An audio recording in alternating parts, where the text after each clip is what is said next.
Now, the cold case cards. In 2018, detectives launched a deck of playing cards to generate new leads in some of Rhode Island's toughest investigations, and we've been diving into those cases. Tonight, police in Pawtucket are still searching for answers more than 3 decades after a man was found shot multiple times. Just before the calendar turned to 1989, Pawtucket detectives found themselves here, a dead-end street on the city's border with Attleboro. A man's body brutally discarded among tires and trash. He was Jose Charlie Mojica, the 10 of diamonds. Jose was a young man who lived in the city. He lived over in Prospect Heights. He had a few brushes with the Pawtucket police, over the years. Not a bad guy, but sometimes he might have been a little bit of a tough guy and may have, talked with the wrong person. Talking with the wrong person may have cost Jose Mojica his life. Pawtucket Police Detective Sue Cormier says the 22-year-old's body was discovered the morning of December 28, 1988. A couple of people were walking by. It's a kind of a dead-end road down in Branch Street, and they observed him laying down on the ground, and they called it into police, and he had been shot multiple times. He was a target.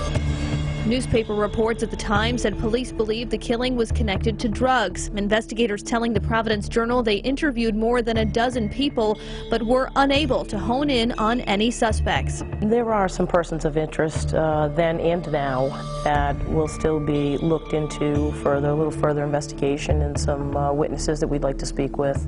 There was a party a couple of days before that a lot of people were in attendance, as well as the victim, and there's a lot of those people that I would like to speak with. I spoke with Jose's nephew, Hector, who says his uncle was more like a brother. Decades later, it's still difficult for Hector and his family to talk about Jose's death. It was a tragedy that rocked the Mojica family to its core.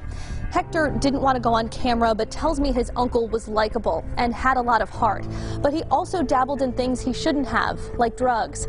Hector says whoever took his uncle's life will now have to stand before God. I think that for anybody it's very difficult to lose a loved one, but then to lose that person and not know what happened or why, I think, really makes it that much more difficult for the families, so we would like to try and give them an answer. More than 30 years after the crime, Cormier says it's important to look at the case file with fresh eyes and remind people who might know something that they could hold the clues to crack the case.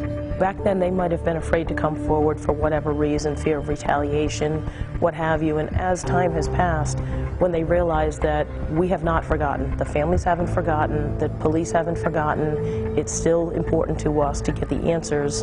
We are still interested in hearing what they have to say and any information that they might have.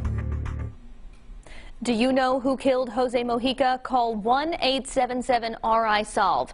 For more information on this and other cold cases, visit our website, WPRI.com.